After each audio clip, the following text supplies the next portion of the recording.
Out of all the sports teams that exist, certain countries have a big one or two, but we're proud to say our podcast is about the biggest team in the entire world. And the only thing else I got to say is, how about them Cowboys? Yeah! This is the World's Team Podcast. All about the world's team, the Dallas Cowboys, baby. We're here to redefine what it means to be a fan of the gridiron game. It's not just America's team anymore. Nope. We're taking that star-studded pride and spreading it across the globe. Each week, we dive into all things Cowboys. From game analysis that'll have you on the edge of your seat, to reactions and all the latest news. Whether it's free agency frenzy, draft day drama, or injury reports that make us want to hug our lucky jerseys a little tighter.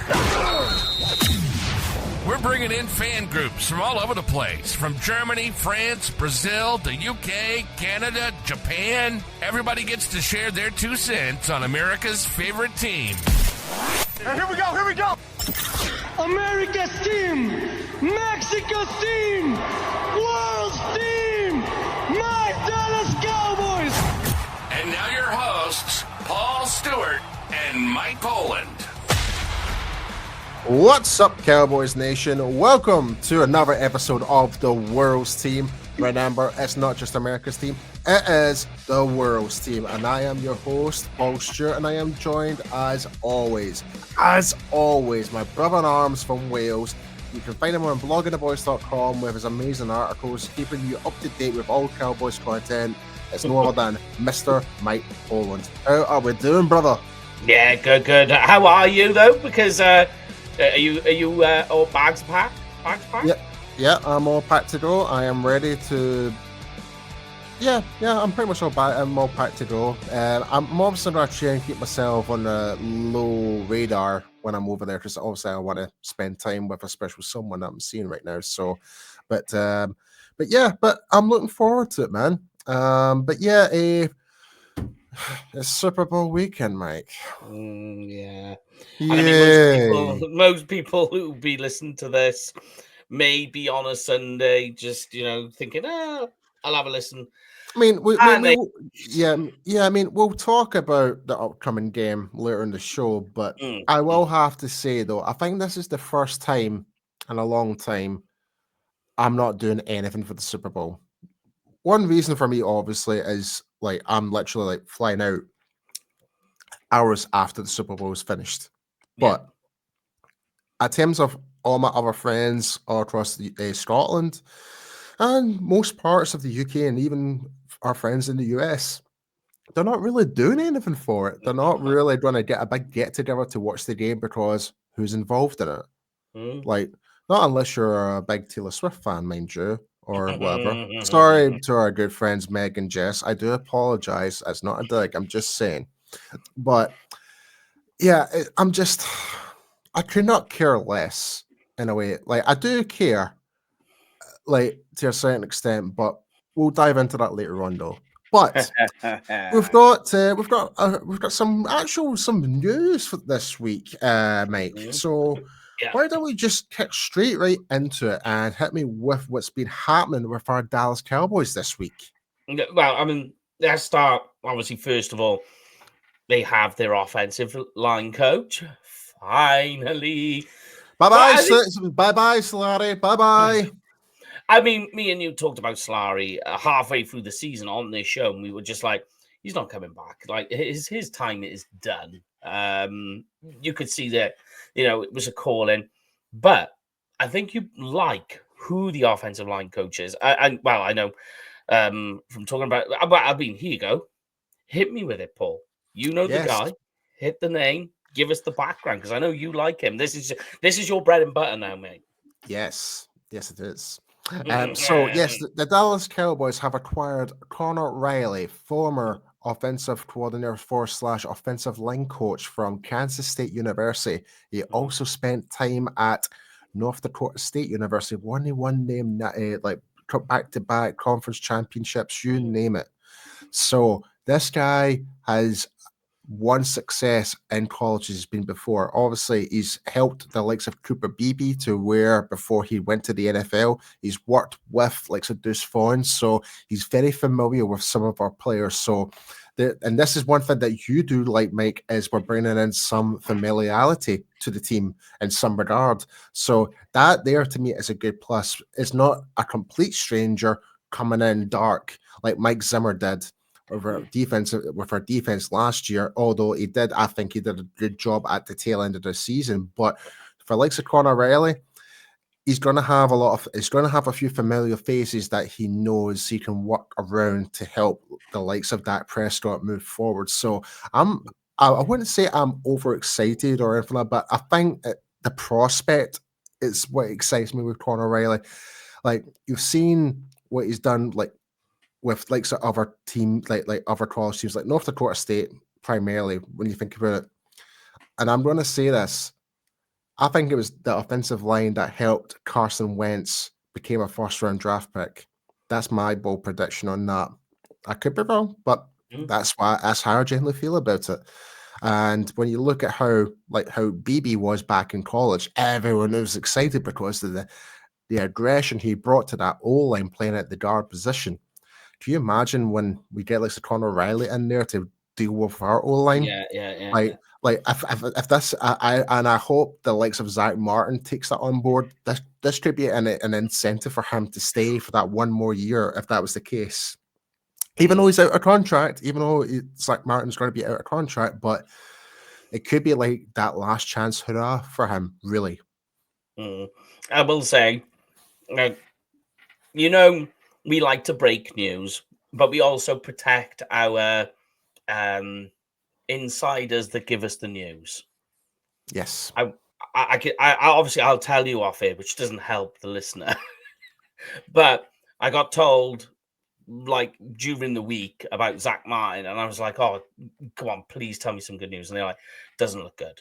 No. And I was like, "What?" And they were like, "Yeah." They were like, if they can bring him back, it'll be a miracle." And I was like, "Really?" They're like, "Yeah." He's pretty much, his heart is set on other things now. Understandable. I mean, I thought I kind of might twist my arm there and see if that may actually spark the conversation, and I now regret that me saying that now. But if that is the case, then if Zach Martin decides to kind of like retire and stuff like that, then he's been nothing but an absolute legend for the Dallas Cowboys. End of. He's going to be on the Ring of Honor, 100%. It's just the only thing that was missing in Zach Martin's career is having that Super Bowl ring. That's the only thing that's missing in his career. Other than that, well, I mean, getting to an NFC championship would have been nice for him. Oh, even at that, yeah. But either way, he's going to be in the Hall of Fame. My opinion, he's going to be in the All Pro team. He's going to be I can't speak that highly any more highly for Zach Martin. Like, this was a guy that people mocked when we drafted him instead of Johnny Manziel, and look how he became. He rebuilt the Great Wall of Dallas, essentially. Him and Travis Frederick and Tyron Smith. They three in particular rebuilt that offensive line. Obviously, the past couple of years have been quite difficult, but Zach Martin, other than this year, and clearly it has shown he had struggles this year. Which was heartbreaking to watch. It really was legendary. It really was. But when you look at his overall career, nothing but spectacular. Nothing. And he hit the ground running too. I mean, you're talking about. See that. Yeah, I mean, you're talking about an offensive lineman that's probably much given up the least amount of sacks than any other offensive lineman in his career. I don't know where he ranks, but he's going to be right up there in the top 5, I would say. Like, when you look at the statistics. So if you went on like snap percentages, yeah, he's going to be right up there. Yeah. So, but if Zach Martin does decide to retire, then here us at the Worlds team, man, we wish you all the best. And obviously, I've had the pleasure of meeting Zach Martin back in 2017. Along with Travis Frederick that year, and we spoke to him online with Barry. Yep, and just one of the nicest guys in the world. It really is. Smart guy I, too, really I intelligent. yeah, and I know he is in New Orleans right now. I know our good friend J Tuck saw him walking about. I don't know if he's like being paid as a spot, like like you're paid to be there by a sponsor type of thing, like to like help promote type of thing. So I don't know if he's there for that, but either way, our good friend J Tuck's there and he knows he's there as well. So he probably might know the scoop as well from then. But yeah, sadly, but going back to what we're kind of saying then, and this is what we'll dive more into about our draft as well. It kind of gives us another need as well. I know we're talking about offensive line, but right guard is going to be a massive void to fill. Well, the worrying thing is we have Brock Hoffman to fill in for Yeah. And I and think Hoffman's out of contract too. I know. I think this is where we need to get deals done soon as possible. Like this is where Jerry and Steven need to get the finger out and start bringing in the guys that we do generally like in this team. Because if there's one thing I really liked about Brock Hoffman, he brought that aggression out in that offensive line. He really did. And sometimes so much so you're like, calm down now, Brock. Whoa, slow down. But the one thing I really loved about Brock Hoffman, what he did, particularly in that Giants game, was playing mind games with that defensive line. Yeah, definitely. Dexter Lawrence got so frustrated. Brock Hoffman had him twirling around his finger. It was beautiful to watch. For me, who obviously I've not played to the same level as like Brock or Zach Martin, but I played offensive line, and I can understand the mentality it takes to do that to someone like Dexter, like Lawrence. It takes incredible, like poking the bear, essentially. So I would love to see Brock Hoffman back. I really would. But going back to what we were saying, so we do have our new offensive line coach. So and when it comes to the draft, I think you're right. We will need to draft heavily again on offensive line to keep ourselves, if we're gonna try and establish this run game, especially.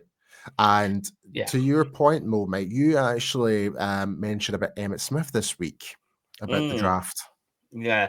Well, he turned around while at the Super Bowl, on Radio Row and everything, and he was caught turning around in an interview and saying the Cowboys should stay away from Ashton Gianti.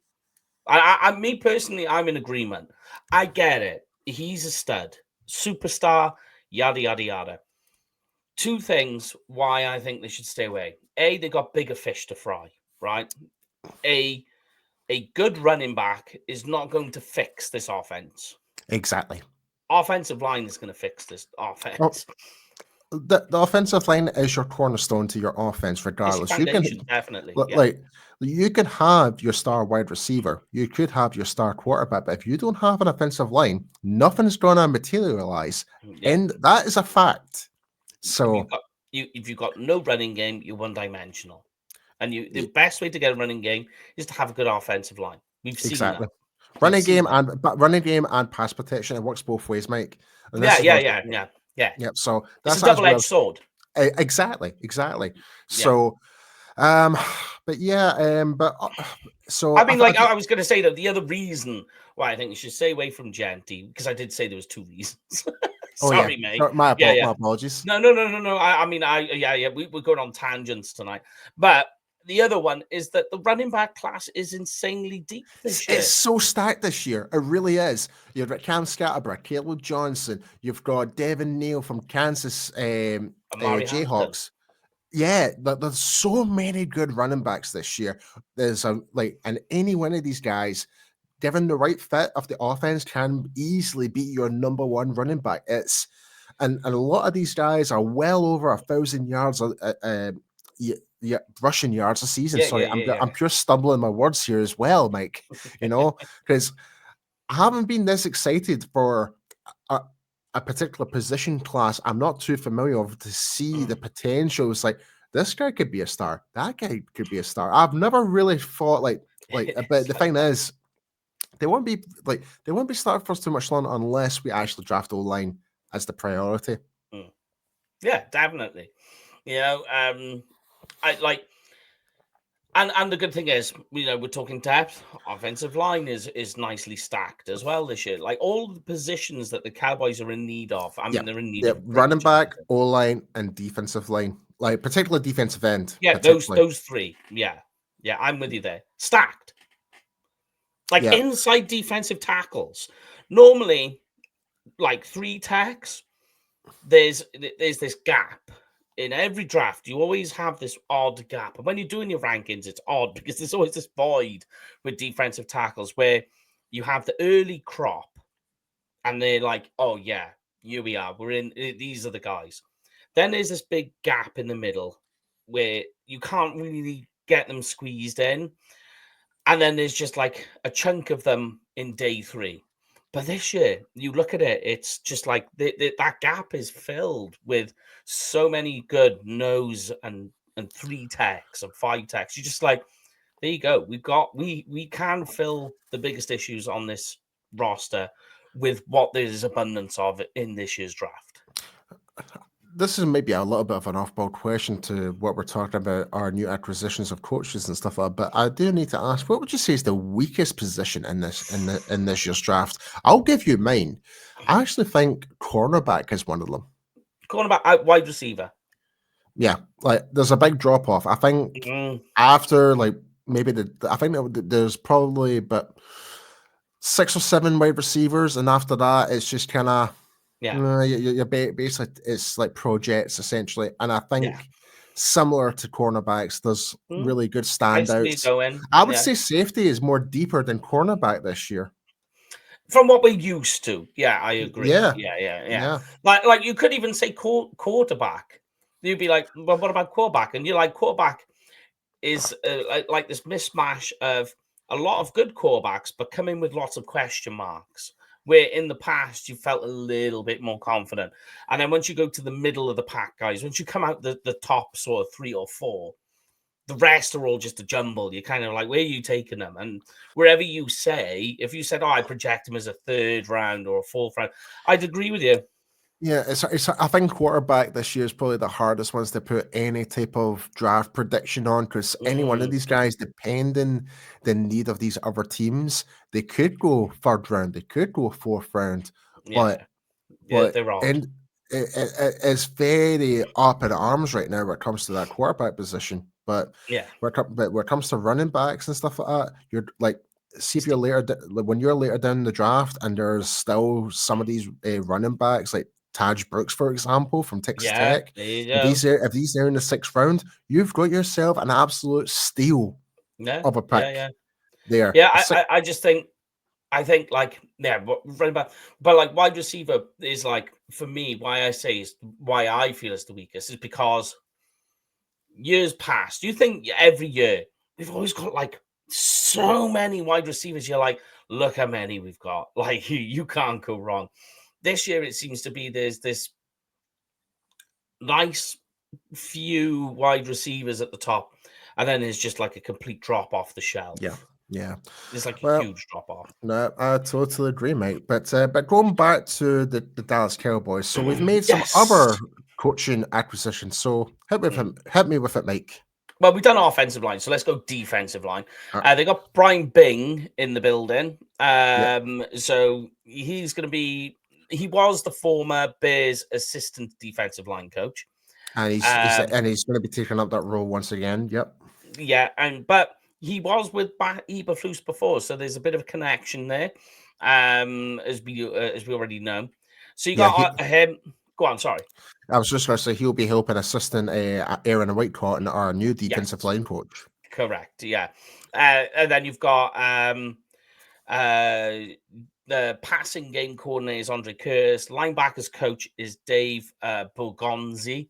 And then the assistant defensive back coach is David Overstreet. But I think the big one for me is the running backs coach. Or not the big one. Like the topic of conversation is Derek Foster. Yes.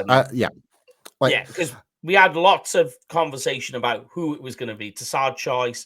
He's decided to stay back in college. There was talk about DeMarco Murray. There was talk about a couple of other. Yeah. I don't know. I'm not in favor of DeMarco Murray just purely because he just left us for the Eagles. I'm being very bitter about it, Mike. I'm That's all sorry, right. No, but I get it. but with Derek Foster, who is our new running backs coach. So just to give everyone a little bit of history, so he was the LA Chargers running backs coach from 2021 to 2023, and last season he was the running backs coach for the New Orleans Saints. So he's had an extensive background play being like running game coordinator, running backs coaches for like a few universities like Iowa, Samford, and he was also a wide receivers coach for Northwestern State as well. So, so he's had plenty of coaching experience in terms of like within the offense. But I will say, if he can just bring a little bit more ferocity to this run game, I'm going to be more than happy. Yeah. Like I think with the acquisition to with Connor Riley on board, I think with him and Derek Foster together to help build the run game together, I think I'm actually quite excited to see the prospect of that. And depends what we do in the draft as well. Like if we bring in maybe for example Caleb Johnson from Iowa, that's one thing we've not talked about. Like there could be that Iowa link right there. Yeah, because he was at Iowa in college, so. Yeah, so I don't think he particularly coached Caleb Johnson. I think he was already he was already in the NFL at the time, but just like you're bringing an Iowa player, Iowa coach, that you would have some familiarity. Like people that they all know. It's a bit of a reach from my end in that regard because it's not really. I'm with you. Yeah, not really connecting the dots in that one, but you get what I mean. But give me your thoughts, mate. What do you think of Derek Foster? I like the idea. He obviously clearly knows what he's doing because he's, as you mentioned, when he was at Iowa, took Tyler Goodson to dizzying heights. So clearly he's able to do magic with the running back position, with running backs. And get them into place. Austin Eckler, you think LA, the Chargers, he had a very good run under him. So, he's got a good historical background of producing good running backs while he's been a coach. So I quite like it. I like it, Paul. I'm in for it. And it ties in as well with you saying with this whole ethos of you can start to see a pattern emerging with what Schottenheim was putting together, especially on offense. Yeah, and just to recap and the type of players that he's worked with before, he's worked with Alvin Kamara, he's worked with Jamal Adams, he's worked with Austin Eckler. So he's worked with really good running backs in the NFL. So if he can and particularly Eckler when he was at the Chargers, Eckler was great for them. So if he can get him playing to get our running game up to the way Eckler was playing for the Chargers, then great. Like that's something to be excited for next year. And don't get me wrong, I think people are still a bit wary of the whole Schottenheimer acquisition, as am I. But I cannot complain of the staff he's putting together.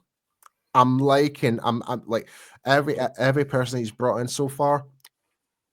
I'm actually like makes sense. Oh, it makes perfect sense. Yeah, and I'm just like, okay, this could work. It could work, but like me, I'm still keeping my reservations on it until I see it in action.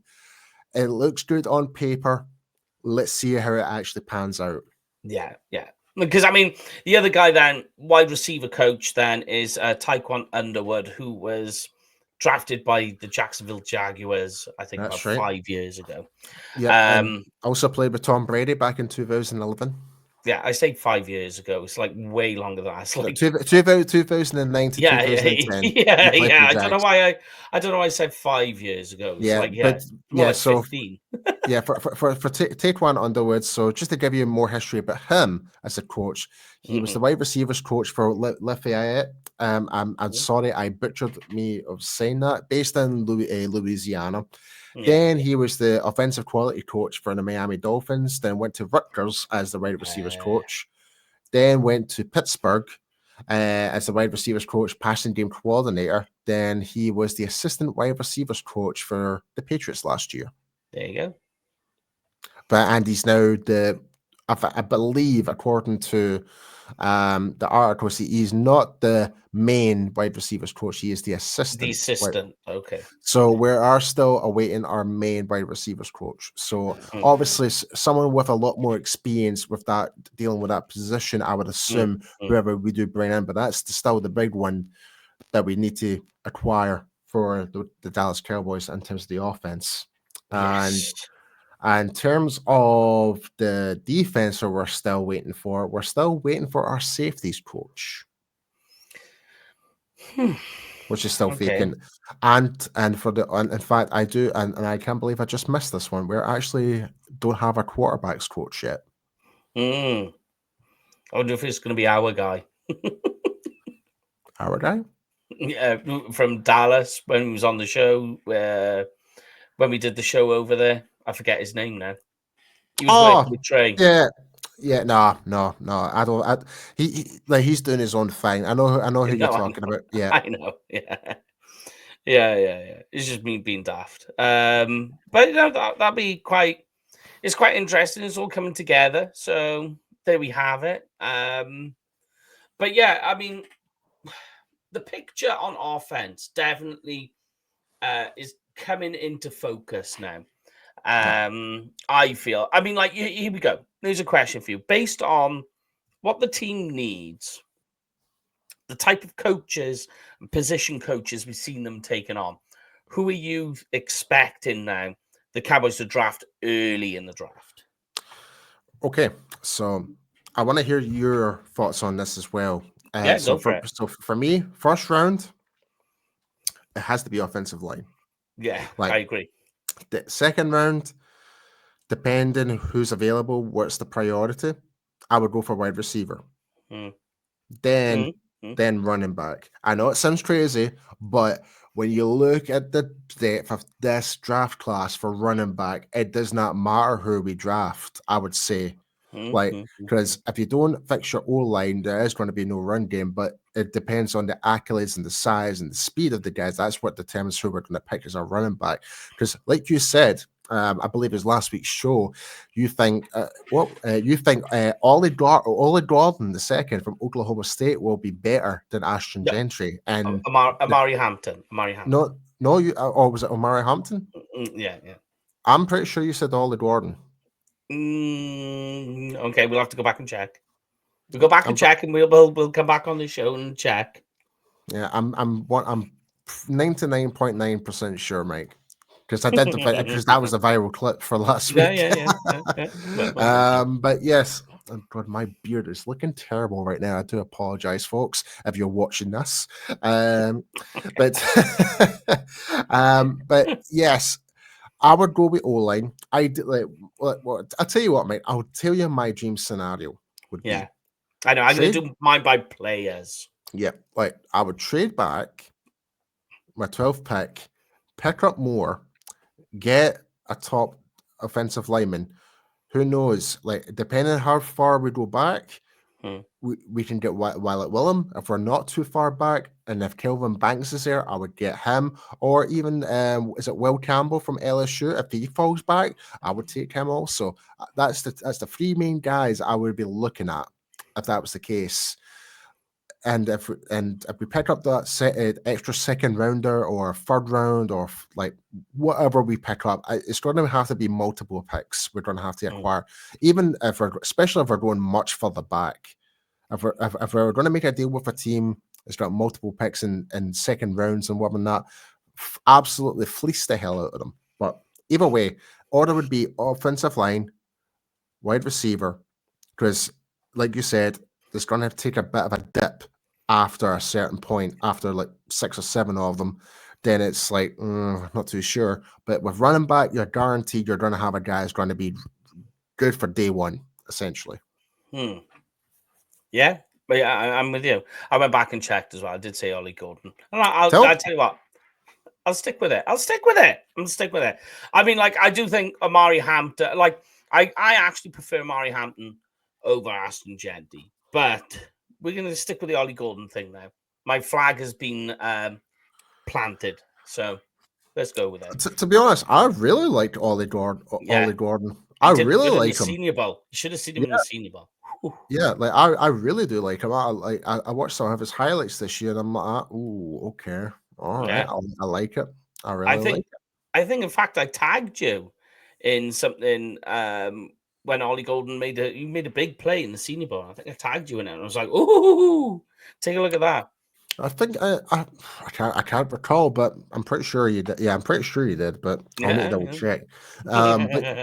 But yeah, folks. But let us know in the comments who you guys would like to do in the what. Sorry, let me rephrase that. What would go you with that. guys like to do in the NFL draft? Would you trade back, get an offensive lineman first, or would you just take the wild stab in the dark if Gentry is there at 12 and take him? Because me personally, like, I wouldn't do it. Like, Yeah. and I'm going to use this as an example. B. John Robertson. I'm going to use that as an example. Yeah, B. John Robertson is a stellar of a player. He is, but he's not really producing the expectations of what you're getting right now. Okay, I will disagree with you. I think he's producing as expected. Just he's No, buried. I'm thinking from the Falcons' perspective. For him, where he got drafted, the Falcons expected their run game to be like what like 1,200 yards a season, all that type of crap. He's doing, I feel, about as much as he can do. He's just bogged down by the rest of the offense. See, and that's the problem. Like, you're not like In fact, that this speaks to our situation. Yeah, exactly. definitely. It proves my point. Yeah. Like, you need to have a solid O line in order for you to actually establish the run game. Yeah. So it goes back to that. Always starts with the offensive line, no matter what. Doesn't matter if the quarterback, doesn't matter what right receivers you got, doesn't matter what running back. If you don't have an offensive line, you have no run game and you have no passing game. That is a fact. I mean, look, running backs. We're just talking about Senior Bowl. Senior Bowl, go back and look at the running backs. Devin Neal had a really good game. Go and watch that. LaQuint Allen. Go and watch these guys. They had great Senior Bowls. It just goes to show you how deep the position is. Offensive line, much the same. I mean, the good thing is like the guys we all like, were all producing. They all had good games. You talk about any of the names of the guys who are in there. They did a solid. I'll tell you what, this isn't a bold prediction, Mike. Like, I know you went with the whole Ollie Gordon comparison to Ashton Gentry, but I actually might do one better on you in this one. I think when it comes to the combine, I think Gentry is going to struggle. I do. Yeah. Like, I mean, I really do like Ashton Gentry. I do like him, but with these other guys, with the type of seasons they've had, based on, like, it doesn't matter because of the skill they're showing their skill sets. I think they might outshine. Quite a lot of them will potentially outshine Ashton Gentry in this year's combine. Amari Hampton definitely is. I will say that to you now. He's going to test through the roof. I do like Hampton. I mean, we talked about him last year when we were doing the UK Cowboys fans before we got this back up. We were talking about running backs, and Hampton was one of the guys we were looking forward to next year, which is now. And he hasn't failed us. He's produced and over for North Carolina. He really has. Yeah, he's good. He's electric. And my top 50 rankings are coming out on Blogging Boys tomorrow. My top 50, and you will be surprised how low down Gentry is. Don't you How mean high? don't you mean today? Today, sorry. Yeah, today, Saturday. Sorry, wrong day. Um, so that's coming out hopefully today anyway, as long as no big news comes in and I get pushed down the queue. And you'll be surprised how low down Gentry is and how high Hampton is. When you look at it, you'll be like, oh, wow, they're nearly side by side. Ah, very interesting. All right, okay. Yeah. Well, I guess the only thing we can really say is as the weeks come along, we are going to have some special guests. Oh, that just reminds us. We were supposed to have a special guest, I believe, but I know, yeah. I was speaking to said person. We will sort that out. yeah, okay, we'll get that sorted. We will have some special guests to share their thoughts and everything, but yeah, it's we will talk a bit more about the upcoming draft, the combine, you name it. We're gonna do some mock drafts for the week's lead, which is one of my favorite things. I love doing mock drafts, love it. All right, love doing mock drafts, but we will sadly have to talk at the end of the show about this year's Super Bowl, which is happening this Sunday. But before we do that, we'll be back after this short message. Oh, teaser. The World's Team Podcast is brought to you by Cowboys Experience.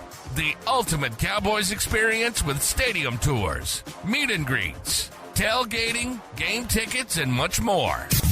For more information, please go to www.cowboysexperience.com. Yeah, be sure to check out cowboysexperience.com and use the discount code WorldsTeam2024. And we will get that discount code updated for the upcoming season. We will. Once we've been given the go-ahead from our sponsor to get it updated, it's still the same code, folks. So wait till the Super Bowl's over, man. Yeah, yeah. It'll be fixed after that, hopefully. But yes, folks. This year's Super Bowl, Mike. I could not care less. Yeah. But if I had a preference at all, it has to be the Chiefs. It does. It has to be, doesn't it? I do not want to see Philadelphia getting another Super Bowl. I'm sorry. No. I'm all about my rivalries here. We don't and the way I see it, you can hate Patrick Mahomes, you can hate Travis Kelce, you can hate Taylor Swift as much as you want, but let's remember, Kansas City Chiefs used to be one of the original teams in the NFL as the Dallas Texans. Yeah. So they were originally from Texas. Mm-hmm.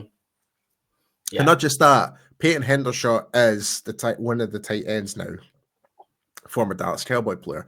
And funny enough, he made a really interesting comment this week, basically saying that mentality is all about, in Kansas, it's all about football. Yeah, compared to Dallas, it's all about image. It's all about image. And what have we been saying this whole time? It's all about brand and image. And that's the one thing that we don't want to talk about. We want to talk about winning football games. It's true. And, it's not, Hendershot isn't either the first person in recent time to talk about this. Cole Beasley is the first name that pops up. When he went to Buffalo, he said it was a completely different environment. I disagree with his comment about being a better facility. But I think what he's kind of referring to the fact that they're solely focused on football and not thinking about image in that regard. So, that training, you could tell that training center does not have tours going on. No, and if I'm being perfectly honest with you, mate, as much as I really enjoyed doing the tour at the Star in Frisco, I mean, we talked about this last week. I would like to just like if we are going to do tours, do it when the players are not in, so they're not distracted. Because Yeah, yeah. when I've been in, I've done the tour multiple times. I've actually shoot Dak Prescott's hand in the training facility. I met Zeke. I've met Antoine Woods, Leighton Vander Esch. I've met a star-studded cast. Tyron Crawford. I spent a good 10, 15 minutes talking to Tyron Crawford. Um, and this is like after the training session, whatever, not after the media, and that's another thing as well. Why are we having the media bombard the dressing rooms after training sessions? I know. I'm just like, just cut all of that out. Let the players be players, focus on football, get the media distraction away from the facility. Only let the tours happen when the players are not in the building. They're gone. When Yeah, they're gone. exactly. Like, they're bound to have a start and stop time, like just like a working day. Not really. They don't. They don't really. Trust me, they don't. Yeah, but it's not. I mean, like in terms of like timetable, like it's not hard for the people on the tour side to go like, here's the timetable of their working day. But it's not in place right now. No. Yeah, I know. Yeah, and it should be. It should be. It should. Here's your timetable. That this is the team's working day for each day of the week this week. Work around it. Yeah. We don't want to see people wandering the halls during these times. Yeah. It's not hard. It ain't hard. It's not hard. And I think that could be the difference between us actually reaching to an NFC championship and potentially a Super Bowl is cutting that out completely.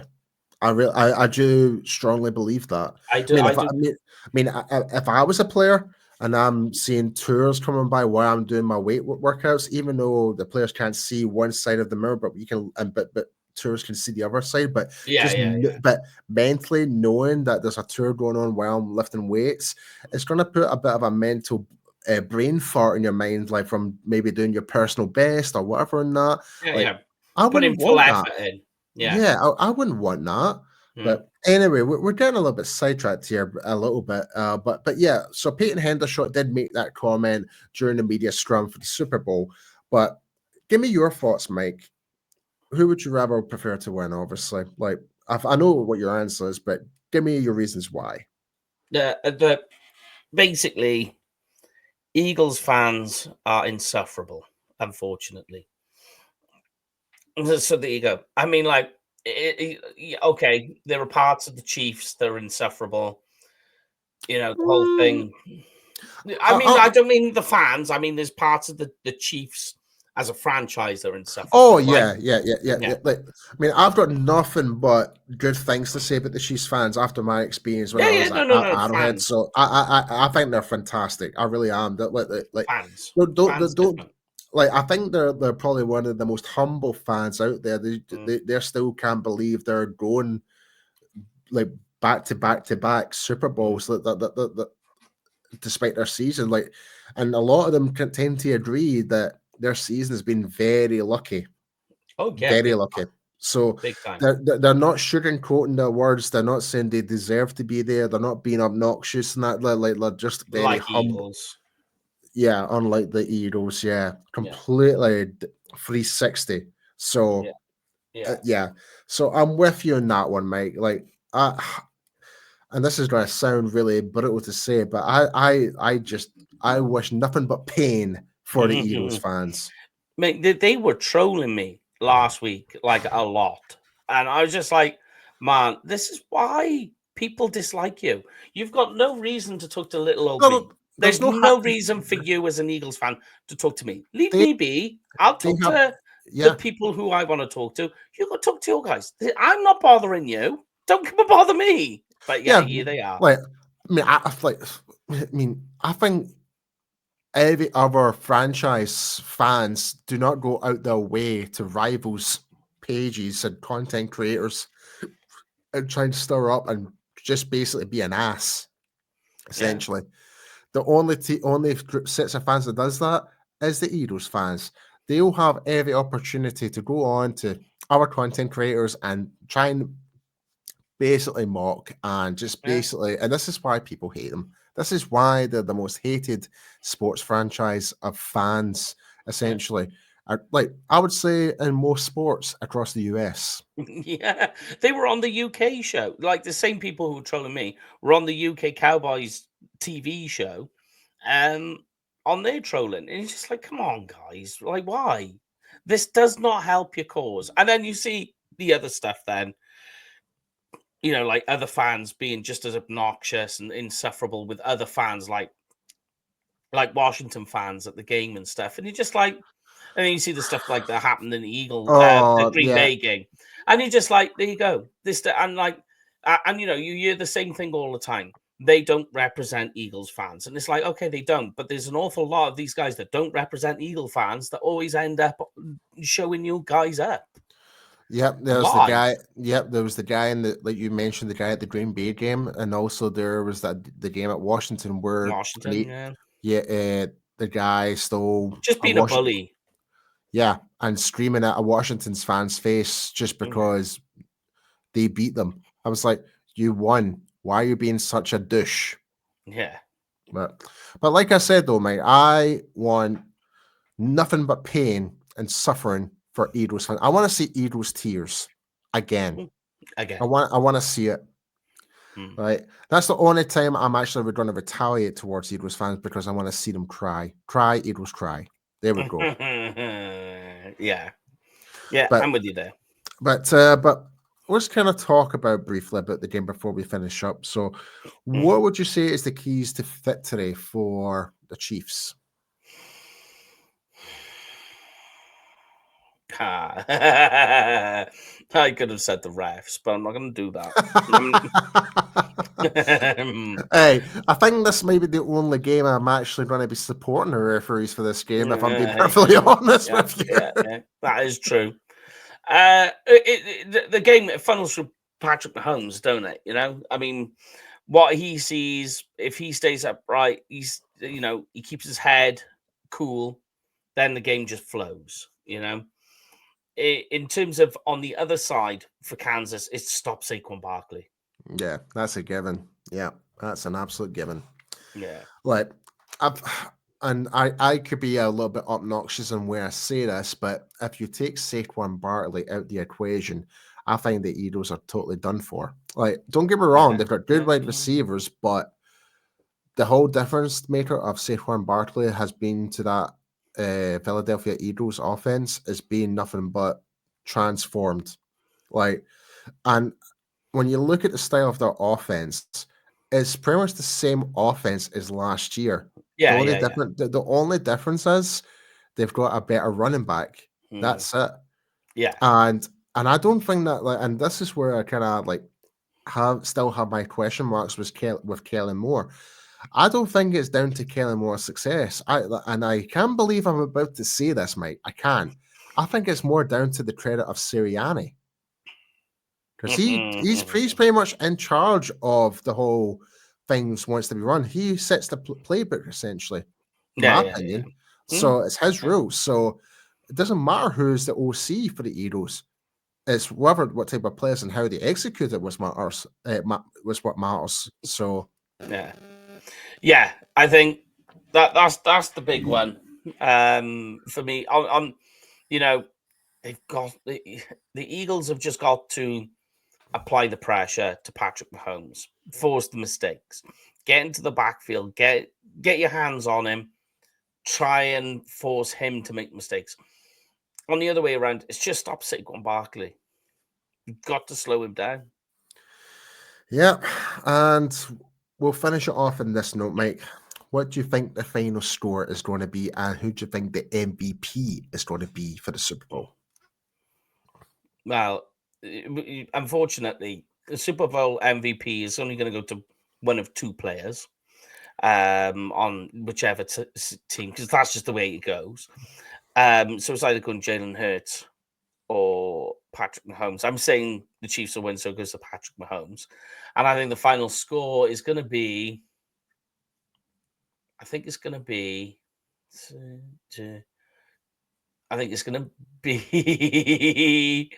38-28 to the Chiefs. So a high scoring game. I'm going to be brutal. Like I said, I want to see pain and suffering. I want I want to see it all, Mike. Put the knife in and turn it. Oh no, you have no idea how deep this knife one's going to be. I'm going to see Chiefs 54, Eagles 17. All right. So are we going for like a couple of pick sixes in there or something, or like a fumble recovery for a touchdown? Oh, that would be lovely. That's my bold prediction. George Karlaftis. Okay. That's my bold prediction. If he's going to be a game changer for this game for the Kansas City defense, is George Karlaftis. Okay. That's my bold prediction. There you go.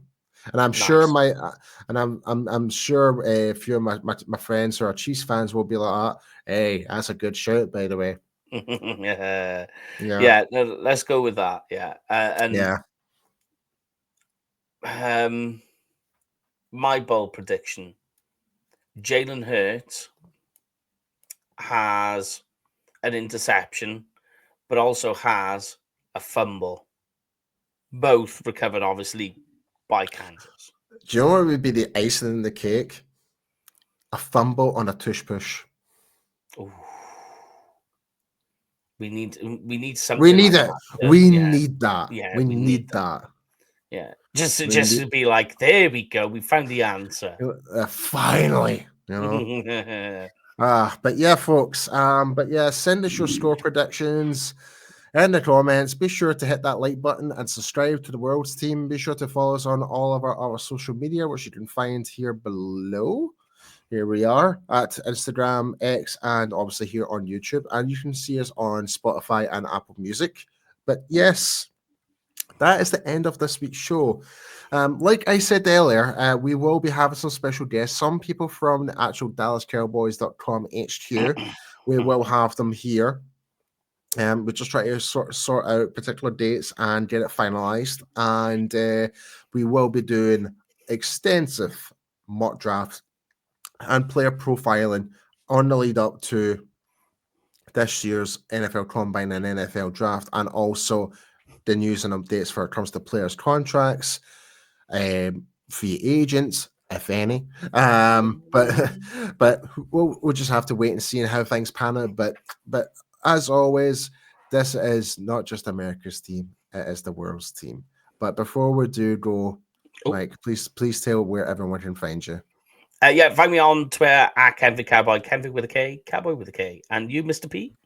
I am P Stu on X and Instagram. But yes, folks, we'll be back next week. I'll be in a different location next week, so it'll be a bit of change of scenery compared to my little miniature studio that I've got here. So apologies in advance about in case my audio doesn't sound as good, in case of any noise interference, but yeah, you're on the road. You're on the road, mate. So it's fine. On the road again. But yeah, folks, we'll be back next week. And until next time, stay safe out there.